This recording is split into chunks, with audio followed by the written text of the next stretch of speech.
And now, our keynote.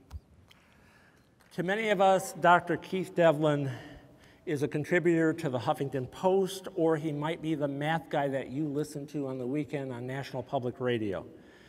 But for the rest of the week, he is the co-founder and executive director of Stanford University's the Human Sciences and Technologies Advanced Research, or HSTAR, Institute. The Institute focuses on people and technology, how people use technology, how they make it more usable, how it affects people in their daily lives, and the innovative uses in technology in areas such as research, education, art, business, commerce, entertainment, communication, national security, and other walks of life. Dr. Devlin has published over 80 research articles and written 32 books, including his most recent Introduction to Mathematical Thinking, and a number of prize winners, including The Millennium Problems, The Math Gene, The Language of Mathematics, and Logic and Information.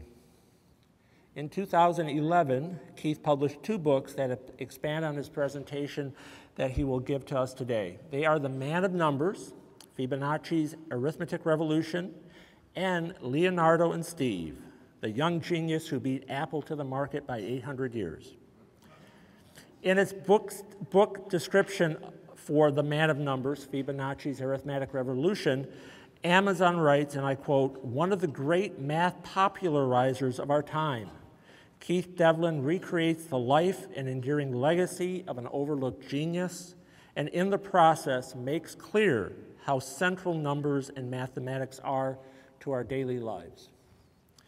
As true believers that numbers and mathematics are central to our lives and appreciative to anyone who can make math popular, I am sure you'll join me in welcoming Keith to AMATYC.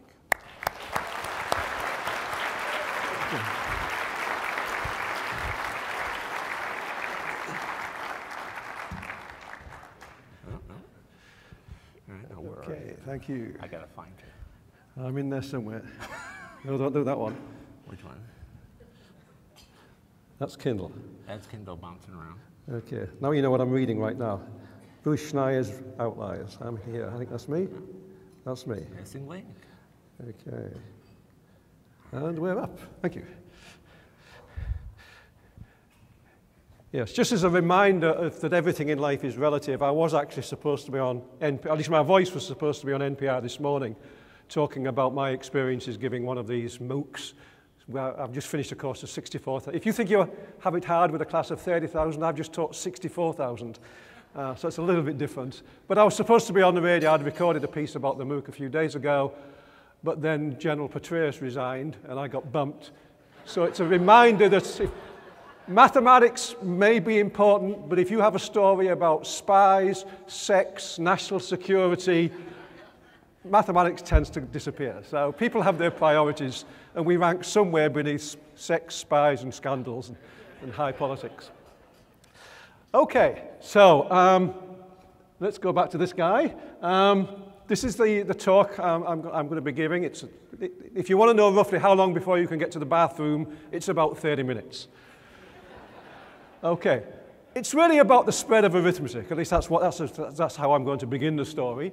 And there's a standard story that those of us that, when we teach mathematics, give a little bit of the history, and I know many of us do. The standard story we often give about the development of arithmetic and how arithmetic came into the world with the invention of the integers and zero in particular. We tell this story that the Indian mathematicians, and there are other threads, but this is the thread that leads to the Western world. There was another thread in South America. There's another one you can do in China and Japan. But the thread that leads to the Western world usually begins with the Indians developing what we now call Hindu-Arabic arithmetic in the first 6th or 7th centuries of the current era. Then the Arabic and the Persian-speaking traders that were going in the Silk Route between North Africa and from there to Europe, across the Mediterranean, and all the way down to the Orient. Those traders, when they went down to the Orient, picked up this method of Hindu-Arabic arithmetic and used it in their trading, recognizing that it was much more efficient than the other ways that people had. One of the dominant methods in those days was you would store numbers using Roman numerals. And of course, Roman numerals make addition and subtraction trivial, but make multiplication and division extremely challenging. And if you're trading, it's all about multiplication and division, because you're changing currencies, you're scaling up, you're scaling down. Many different currencies were in use, so you couldn't trade, even within Italy, for example. In Tuscany alone, I think there was something like 20 or 30 different currencies. So when you were trading one town to the next, you had to convert currencies. So there was a lot of arithmetic had to be done. And if you were doing it with Roman numerals, that was clearly not practical. So they stored, one of the ways they did it, they would store numbers, they would keep records using Roman numerals, but they would do the calculations in one of two ways. Either they would use an abacus board, which was just a board with lines ruled on it, and you had pebbles and you moved the pebbles. There's another variant of the abacus. What we usually call an abacus today is the Chinese device where you've got beads on a wire, but it's the same idea. You just move pebbles around and you do the calculations. The other way was to use their fingers. There was a medieval system, or going way back before medieval times, there was a system of doing arithmetic on your fingers and hands. And it was pretty sophisticated because you could do arithmetic for numbers up to 10,000. So this wasn't just counting up to 10. Very sophisticated use with crocking fingers and storing numbers on the fingers. Obviously, it took a long time to learn how to do it, but it was a mechanical way of doing arithmetic. So there were two ways of doing arithmetic mechanically, and then one of the typical ways of storing the numbers was certainly when you get up to the post-Roman era, was using Roman numerals. But these Arabic and Persian-speaking traders went down to India. They saw this wonderful, efficient method where you have the 10 digits, 0, then 1 through 9. You have the place value system. You have that 0 in there. You have all of the machinery that we now take for granted. So that was developed. These traders saw it. Developed it further, extended it into algebraic techniques, and then in particular Al-Khwarizmi, whose name we remember in the word algorithm, because he wrote a book in the 9th century setting down the rules for doing arithmetic. So that establishes it in the then dominant culture, the Islamic culture of the traders and the engineers in the Middle East. And then we have the last part of this story that we typically tell is Leonardo of Pisa, who in the 19th century earned the nickname of Fibonacci. He was given that by a French historian. Leonardo of Pisa travels to Bugia in North Africa to join his father, who's a trade representative for Pisa, sees this system being used, and then takes it across the Mediterranean into Europe. Now, to set the scene, we need to realize that Pisa in the 13th century was a capital of trade. I mean, if you go to Pisa today, it's even hard to imagine it was a world port, because there's this narrow, well, not so much narrow, but there's this fairly shallow river that goes out to Livorno. But back in those days, in the 12th, 13th century, it was a bustling port, as indeed was Florence, further up the river, along with Genoa and Venice and one or two other places. And the trade was largely with northern Spain and North Africa. And so that was how all kinds of not only goods, but intellectual ideas came up from the Muslim Empire, and then originating a lot of it in the Orient, and came up into Europe. So there was this steady flow northwest of ideas and goods coming into Europe. And Leonardo of Pisa, the fact that we call him Leonardo of Pisa, which was a title he got in his day, indicates that he was recognized. He grows up in this family of traders. It was a wealthy family in Pisa. Pisa was this hub of world trade in Europe. It was one of the main hubs leading to this to the Muslim Empire. So Leonardo grows up understanding this, that the world is all about trade, and that the world indeed was changing. And so in some senses, it's not surprising that when his father invites him out to Bugia to join him, because he'd already exhibited talent in arithmetic and what little mathematics there was then, he recognizes the value of this thing. And so Leonardo then goes back to Pisa and writes a book called Liber Abbaci. And then something remarkable happens. within a few decades, you've got the modern commercial world. This wasn't just ideas coming into Europe. These ideas spurned a revolution. New things were happening. The Muslim traders that were moving up and down the Silk Route, that was basically one-on-one. You know, two people with goods on the backs of camels, that kind of thing. So it was just individual business people carrying goods and trading. When they could do arithmetic on their hands, they could carry a small abacus board. It was a single-person trader. But in the 13th century, you have the beginning of international trading conglomerates, where someone is sitting in an office in Pisa with ships going all over the Mediterranean and traders going all around the world. So a big revolution is about to happen. We have, roughly the same time, we have banking beginning. The word bank coming from the Italian word banca, which literally just means a board, because bankers would go from town to town with their money. They would put a board up across a couple of tree stumps or something, and they would put the money on, and they would do business. So banking begins. We've got insurance beginning. The word policy comes from polizza, promise. We have these international trading empires beginning. We have the Medicis in Florence coming up with double entry bookkeeping and a bunch of other stuff. This was a commercial revolution. Let me just mention one thing about the trading empires. To have an international trading empire, you have to be able to control the flow of the money. That means you need an audit trail. If you're doing arithmetic on your hands or with an abacus board, there's no audit trail of that calculation. The calculation's lost. If you doubt the answer, the only thing to do is go through the entire calculation again and recreate it. And then there's still no record of the calculation. One of the advantages of Hindu-Arabic arithmetic, besides its efficiency in the fact that anyone can learn it, is that it leaves an audit trail. You keep that piece of paper or that piece of parchment, and you've got the calculation. That made it possible, and if you've got things like double entry bookkeeping, that means that sitting in an office in Pisa or Florence or Venice or Genoa, you can control a financial empire. And that happened, and it happened fast. So you've got Leonardo coming back to Pisa after a few years, not just in Bugia, but traveling around the Middle East, learning mathematics, learning about uses for this wonderful arithmetic system. Comes back, writes this famous book, Liber abbaci, the book of calculation, and then all of this happens. Boy, is this correlation. The question, and a really interesting question, is this causation? Do we thank this guy for doing this? Because it came out of Pisa. Pisa was the epicenter where all of this flowed out, and it gave us our modern Western world. And essentially, this is when the Western world became dominant politically and economically, and it has been ever since.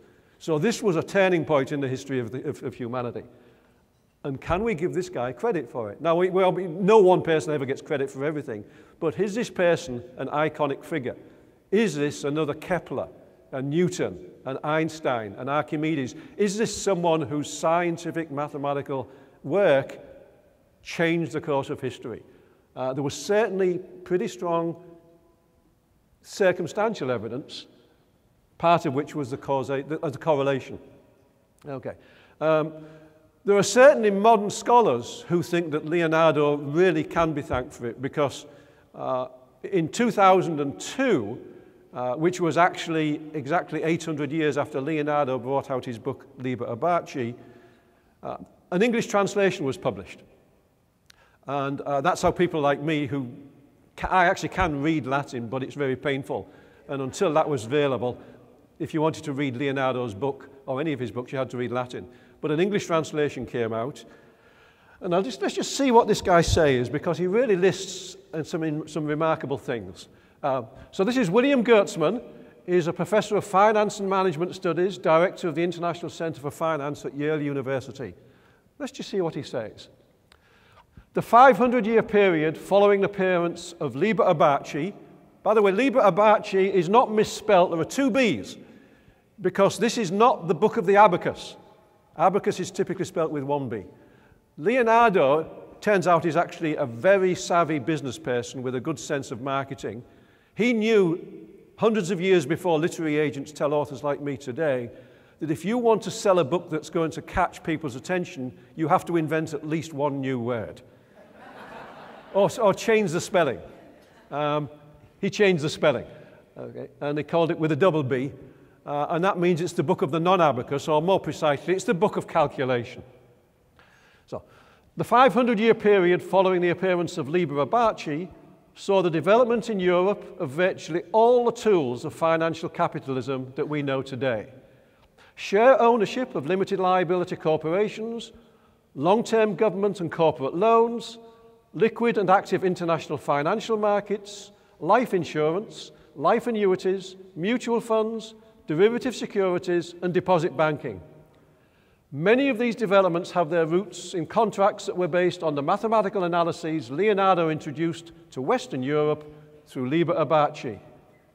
So that's a quote from the introduction of a scholarly article written by Gertzman a few years ago. And then my own comment is this. In particular, according to Gertzman, evidence in Liber abbaci suggests that Leonardo was the first to develop present value analysis for comparing the economic value of alternative contractual cash flows. And that's a tool that's used almost all the time in major decisions in business. So again, there's a very powerful correlation. A ton of things were happening at the same time. There were other things happening as well. I mean, universities were being invented in Italy, and medical schools were coming along. So lots of things were happening in Italy. There's no doubt that the ground was fertile for something happening. But there's still that question of, was Leonardo coming back to Pisa in 1202, producing Liber abbaci, was that a seminal event that really made this possible? Scholars, by and large, but not universally, believe that was the case. It was really hard to tell the story of what happened without giving Leonardo an enormous amount of credit. For sure, he became famous in his lifetime. He came back to Pisa, and within a few years was a celebrity throughout Italy, so much so that the Emperor Frederick II, when he brought his court to Pisa, he invited Leonardo along, then in his early 30s or so, to what was the medieval version of Jeopardy. It was a contest in front of a selected crowd in the court, where Leonardo was presented with mathematical challenge problems which in front of the audience he had to solve. Now, you know, back in those days, I don't think they pretended that they hadn't given the person the questions in advance, and they almost certainly had, because the solutions he produced, many of which he wrote in a subsequent book, are available to read today. And they're they're actually remarkable solutions. So he was a very versatile and powerful mathematician. And there was no one comparable to him, at least we know of in the historical record at that time. So he was famous, he was influential, he was revered, major figure. Okay. But there was still not a lot of evidence that Leonardo should be given credit for this, that particular book was the one that made all of this happen. The evidence was powerful. So you get this first edition coming out in 1202.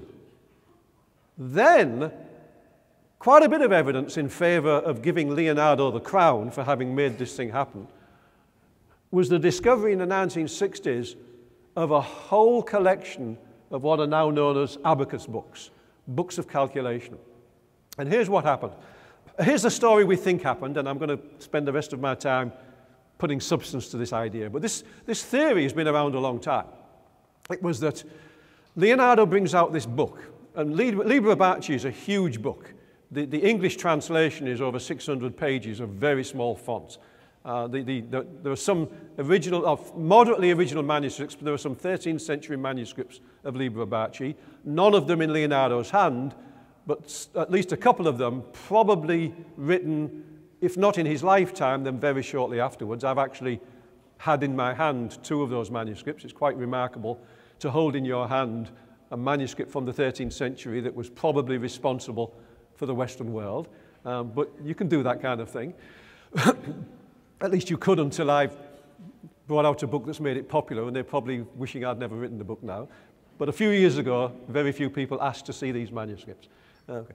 So he brings out this book, but this is a scholarly text. He's an established mathematician by now, and he develops it in a sort of Euclidean fashion, in like Euclid's Elements, in some axiomatic method. It's a how-to book. It's very practical. The reason it's over 600 pages in the English language translation, it's about 260 parchment leaves. The reason it's so long is it's got hundreds and hundreds of examples. He begins by explaining how to write down numbers using these 10 digits, and then how to use place value, all of which was new to people, and then he gives hundreds and hundreds of examples aimed specifically at traders and business people, how to convert money, how to do weights and measures, how to divide profits. It was a template book so that a business person could look through and find the right template for the problem they wanted to solve, change the numbers, and do the calculation, which is how kids today typically do problems. Okay, you look for the template. Okay, but it was a difficult book. It was a heavy book in terms of its intellectual weight. Was written in Latin, which was not the language of the people, and it was written with proofs and derivations.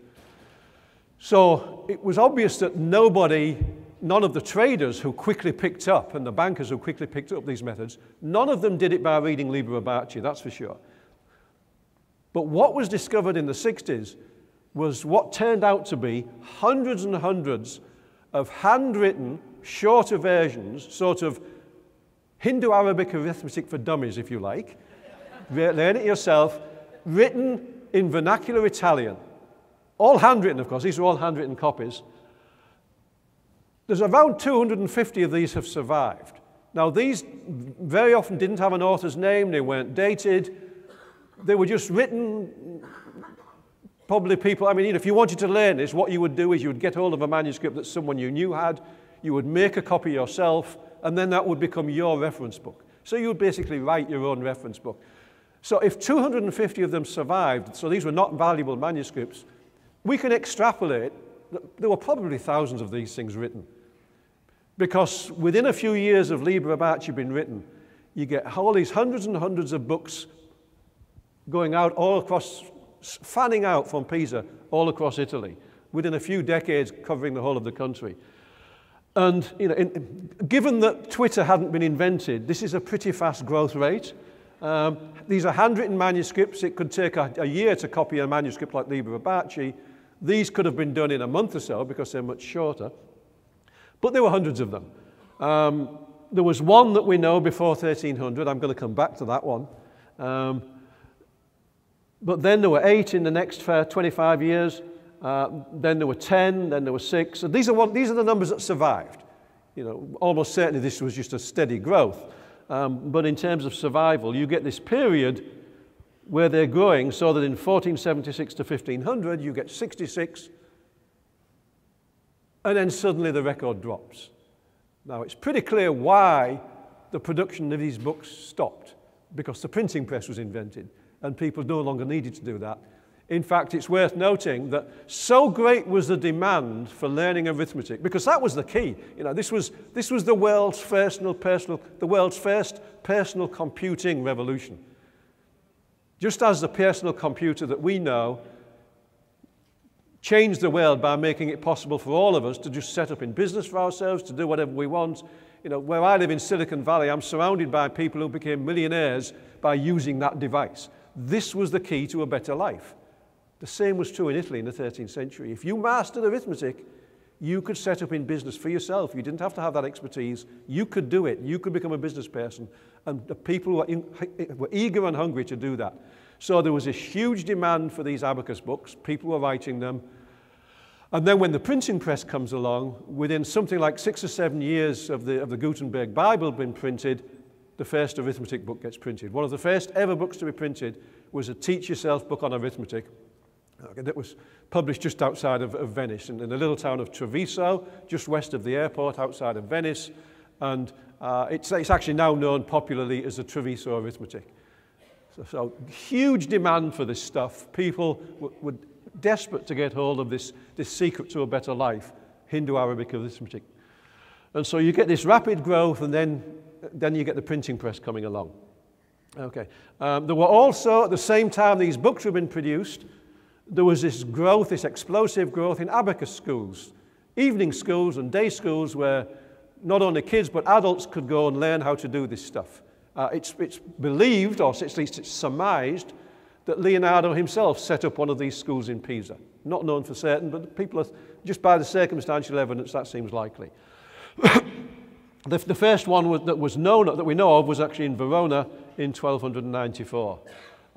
And just it's worth noting that in Florence alone, by the middle of the 14th century, there were at least 20 of these schools. And populations were much smaller then, so 20 of these in what was then a small city of Florence, that's a lot of schools in arithmetic. So all of this stuff happening within a few decades of Liber Abbaci. But there's a question, and this was the question that dogged historians for decades. By the way, if you go through and you read the various history books that were written in the 50s, 60s, 70s, and 80s and so forth, way up into the 90s, you'll find most people come down in favor. If you go in the Encyclopedia of Mathematics, of the history of the thing, you'll find the references that say it was almost certainly due to Liber Abbaci, as did Gertzmann in that quote I gave earlier. So the evidence seemed pretty compelling that it came from Liber Abbaci. The image on the left, by the way, is the first page of the copy of Liber Abbaci in the public library in Siena.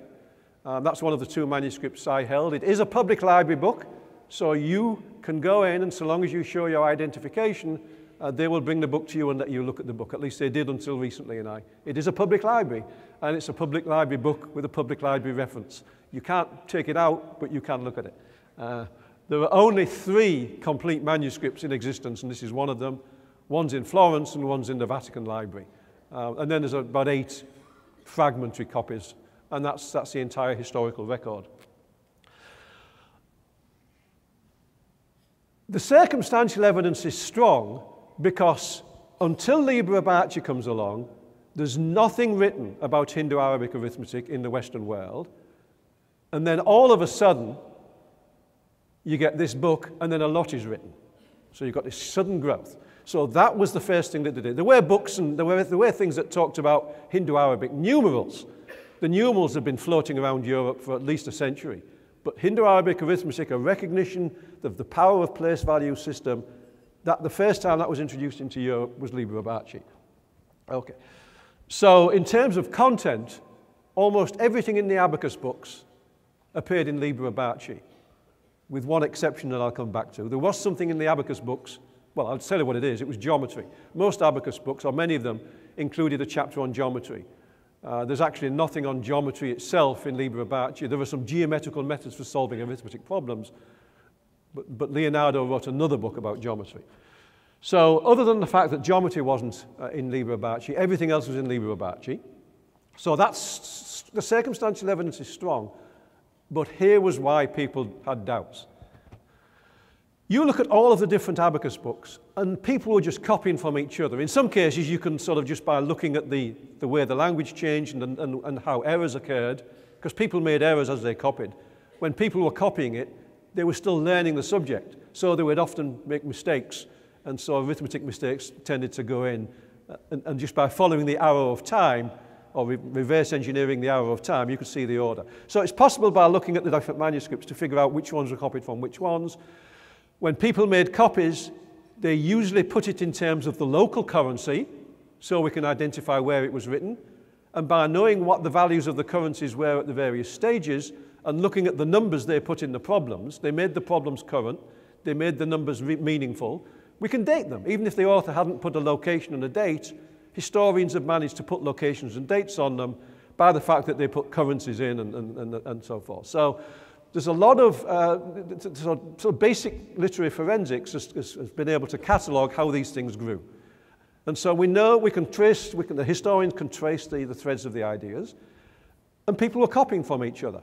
There was no, plagiarism wasn't a big deal then. People were just simply copying from it. That's the way it was done. And so all of these books had an awful lot in common with each other. None of them, with a very small number of exceptions, none of them had anything in common with the exposition in Liber Abbaci. These were not translations of parts of Liber Abbaci. The problems were different, the way they were described was different, the way the rules of arithmetic were described, it was different. So the abacus books form a coherent group copied from each other, but it was clear that none of them, as I said, with a small number of exceptions, were copied from Liber abbaci. So how had the ideas got from the stage that they were in Liber abbaci to all of these? Okay. The clue, well, what people assumed was the following. We have to look at everything else Leonardo did. And after he wrote Liber abbaci, he did a bunch of other things. First of all, well, I'm jumping ahead because the final thing he did when he was famous in 1228 was wrote another edition of Liber abbaci. That was the sort of the open and closed parentheses for his career. He writes one book in 1202, he writes another copy in 1228, which is bigger, more substantive, and essentially was written in response to a request from the emperor to write a bigger, better version. So, and it's the 1224 edition of which copies exist. No one has ever seen the contents of the 1202 edition. All we know is that his later one expanded on it. But in between writing those two volumes, he wrote a bunch of other books. He wrote his big book on geometry, Practical Geometry, which is essentially geometry for carpenters, geometry for people who want to build stuff, practical stuff, again developed mathematically in an axiomatic fashion, but aiming at ordinary people, tradespeople. So he writes that book in 1220. In 1225, he writes another book, which is his solutions, his 4 favorite solutions to problems from that competition that the emperor had arranged. And he writes a book on squares, Pythagorean triples, essentially. One of the first books in the West on number theory. Very impressive, some original ideas in there. The guy was clearly a remarkable mathematician. And he writes another book. And we know this because he tells us in his writings. He tells us in Liber abbaci elsewhere. He writes this shorter, simpler account of Hindu-Arabic arithmetic, whose Latin title means book in a smaller manner. Sometimes he also refers to it as the book for merchants. And it's definitely aimed at merchants. This is Liber abbaci for dummies. And he writes it himself. So we know that he wrote this book. So the suspicion was this book was the book that was the beginning of the abacus books. This was the first abacus books. Whether he wrote it in Latin or vernacular Italian is not clear. I mean, to the extent in which I got to know him by spending over 10 years researching this story, my guess is he probably wrote it in vernacular Italian. I think I've got enough of a sense of the guy to make that call, but no one will ever know, maybe. But there isn't a copy. Well, there is a copy. And we've known about it for less than a decade. I started researching this story in 2002, and did I get lucky? On my second visit to Italy to look at one of the world's most knowledgeable historians of this era, the director of the Center for Medieval Mathematics at the University of Siena, she hands me this manuscript and says, "I think you might be interested in this discovery." Oh boy. Oh boy. It was absolutely astounding. She'd found a copy, what is almost certainly a copy, we're talking historical evidence from the medieval period, of this long-lost book for merchants, the book that started the modern Western world. 2003 was when she published a paper. This was done in the previous few years. There she is. That's Professor Raffaella Franchi, University of Siena. She began life as a sort of straight mathematician. Like, if I remember right, she was in differential geometry or something like that, but then got interested in the history. And if you're in the middle of Tuscany, getting interested in the history of mathematics is not a bad move. And then one day, around 2000, she walks through that door. Now, that's about 100 meters north of the Duomo in Florence, Via di Gennari 10 in Florence. And if you walk through that door and you get past the guard at the door, you'll make your way into this room. That's the Riccardiana Library. It was a private library from one of the most wealthy people in Italy. It was taken over by the state some years ago. It's a reference library full of unique, unbelievably expensive manuscripts. I mean, the value on they're priceless, essentially. And it's just chock full of these things. And in there were some of these abacus manuscripts. And she had been looking through them, and then she found the mother lode. She found this. It's Codex 2404. By looking at it's written in vernacular Italian. By looking at the coinage and the weights and measures, we can date it to 1290 to someone in Umbria. Almost certainly the person was learning the material when he or she wrote it. Almost certainly a he in those days. So we know that almost certainly the person wasn't very able. You can just tell by... Incidentally, the famous Fibonacci problem about the rabbits that gives rise to the Fibonacci sequence, which was named in the 19th century after Leonardo got that name, nicknamed Fibonacci. After he got that name and the Fibonacci sequence was named, this Fibonacci rabbit problem becomes famous. That problem actually is in this book, but it's in terms of pigeons. So it's the Fibonacci pigeon problem in that book. It sort of makes a better story for rabbits because we talk about breeding like rabbits, but maybe pigeons breed rapidly as well. I don't know. Okay. Okay, so we know that it was written by an author, wasn't particularly knowledgeable, didn't really understand the mathematics, almost certainly must have copied it from somewhere else. And given the date, might well have copied it from the original or a first copy of the original. So you put together the circumstantial evidence, and there's quite a bit of circumstantial evidence, you're led back to the fact that this actually has to be a copy. There wasn't enough time for something else to have been going on. All of the abacus books looked alike, so they had a common origin. This book is just after Leonardo dies, 20 years after his death maybe. You look at the time and the fact that there was nobody else available to have done the original, there's almost nothing left except Leonardo. Couple that with the fact that this book has some geometry. The only place available, so the person who wrote this book, the person who wrote the original that this was copied from, not only was able to take the material from Liber Abbaci and turn it into a simpler, easier to read version, but also incorporate material from Practica Geometry, Leonardo's geometry book, and put that in simple form. That was an incredible task, to take that degree of complexity and turn, as we all know, understanding something complicated is hard. Taking something complicated and making it intelligible to a lot of other people is also hard, if not harder, because you have to understand it very well to be able to make it simplified. There was nobody else around that could have done it except Leonardo. So it's pretty compelling evidence that this book is a copy of the long-lost book for merchants, and this is the first book that gave the Western world arithmetic in a practical fashion. There's other evidence as well. In my book that I wrote about this, I cite some of the other evidence. There's actually quite a lot of evidence to make it historically inescapable that this is a copy of the original book. For sure, this unknown author from Umbria begins by saying, and that's at the top, the bit in red, translates as, "This is the book of Abacus according to the opinion of Master Leonardo of the house of Bonacci from Pisa, sons of Bonacci." By the way, Fibonacci is a shortening of Filius Bonacci, son of Bonacci. It was because he was from the family from some ancestor called Bonacci. So that was the origin of the name Fibonacci.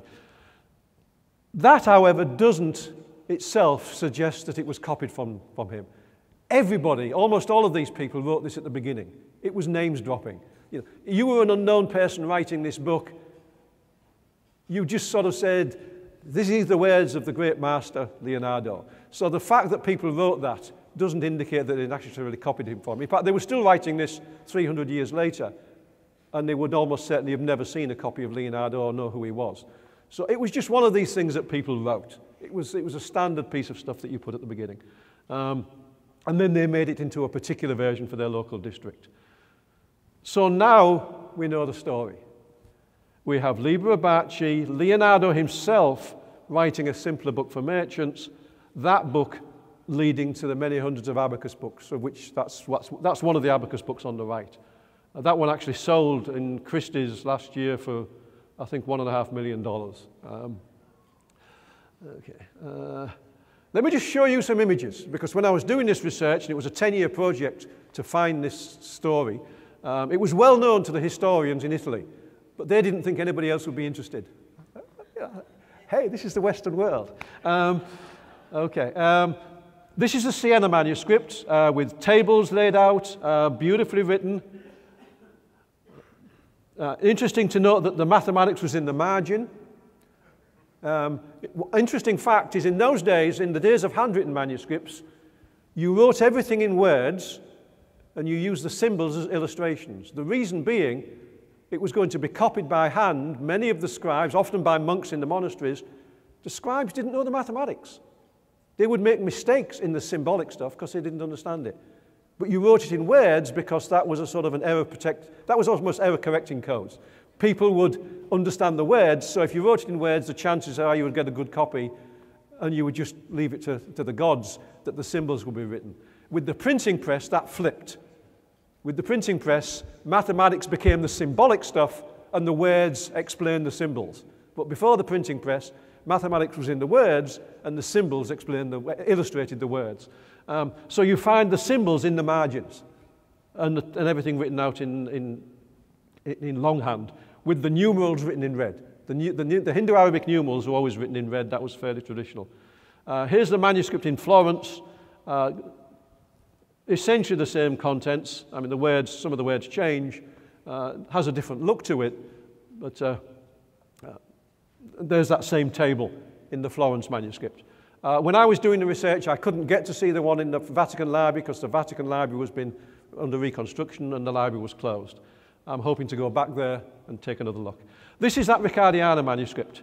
The value isn't so much in the authorship of this one as it's the only copy we've got from the 13th century of Leonardo's original. And given the time that it was in the 13th century, this is almost certainly a very close copy, if not an exact copy, of Leonardo's book. It's not an exact copy because there were some errors and some localizations.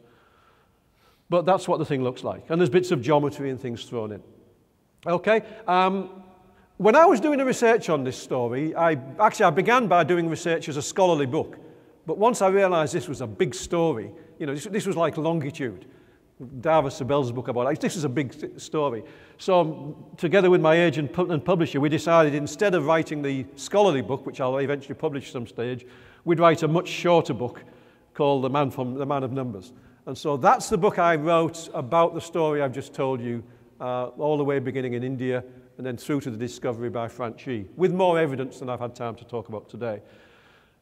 But what was weird was I was doing this over 10 years, and I'd get on a plane in San Francisco, leave behind Silicon Valley, get off a plane and go to Siena and Florence, and I would be in these medieval cities in the archives, reading about the 13th century. And it was déjà vu all over again. Everything I read about that Leonardo and his colleagues did in Italy was what had happened in Silicon Valley in the 1980s. It was a personal computing revolution, and it was in great detail. And so I ended up saying, I've got this extra story. What shall I do with that? Bring out an ebook. Sell it through Apple. So I brought out this little ebook, $2.99. Leonardo and Steve. And that's a story that what I did was I went back to Stephen Levy's book, Insanely Great, about the invention of the Macintosh computer, and basically went through and replaced the word Steve Jobs with Leonardo of Pisa, and the story held up in the 13th century in incredible detail. They both wrote books that changed the world. Neither of them invented anything in those books. Hindu-Arabic arithmetic wasn't new. The presentation in the two books is what changed it, in Liber Abbaci and the Book for Merchants. Steve Jobs didn't invent computing. He went to Xerox PARC in 1979 and saw these people inventing this new way of doing computing, a different interface, the Windows-type interface, gets really impressed and decides he'll market it to everybody. And he knows that that involves creating a market. Leonardo sees this stuff being done and says, if ordinary people if this can be made available to ordinary people, everybody will want it and it'll change the world. All I have to do, he said, is make it available in a way that they can use it and make it accessible. That's what Steve Jobs did. He simply said, there's this great new way of using computers, and instead of computers being things that geeks like ourselves use, ordinary people who didn't even think they'd ever want one will be desperate to have one. And it was all about marketing and presentation. And that's brilliant. And the comparison, as I said, is incredibly detailed. Remember, Leonardo writes this and says, this is too difficult for people. I'll have to do a simpler version. In 1980, when Steve Jobs goes back to Apple, down in Cupertino, and tries to make a computer that uses these ideas he's seen at Xerox PARC, he builds a thing called the Lisa, which is complicated, clunky, hard to use, and is going to cost $35,000. That is not going to change the world.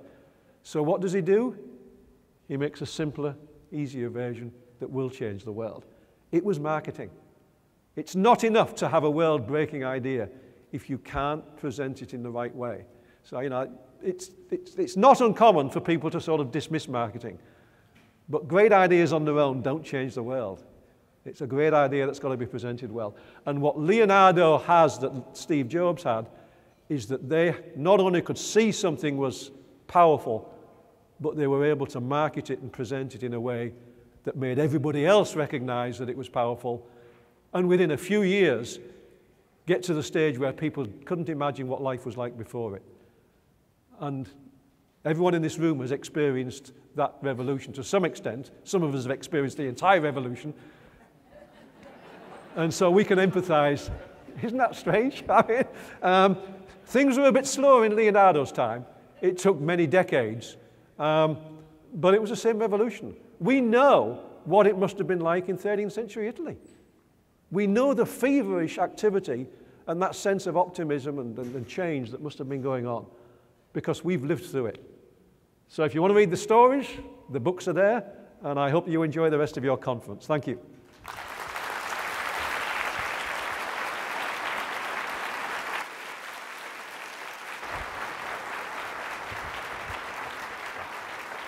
That's fine. There's nothing much for me to do. You want it done? Yeah. And this certificate. Oh, you want me to stay here? Yeah, stay for a minute. I'll stay for a minute. I'm going to stay for a minute. Are you going to be with us for a while? I'm going to be with, actually, no, I'm going to go to the airport in about an hour. All right, he's leaving for the airport in an hour, so we'll end this quickly so you can come up and talk to him if you'd like. Thank you. My pleasure. Thank you. Thank you.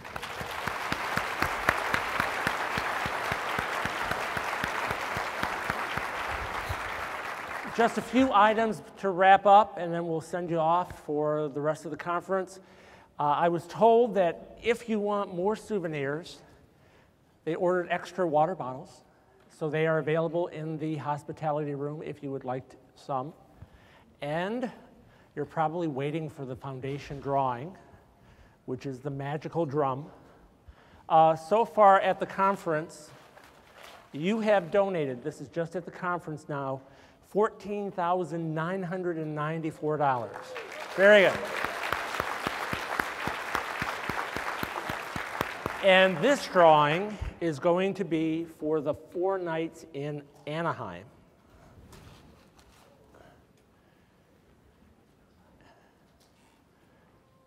Okay, Francis Ferbert, I think, from Bermuda College.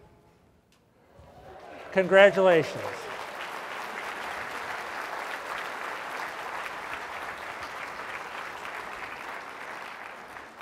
All right, thank you. I hope you had a great conference and are looking forward to the last day. Enjoy.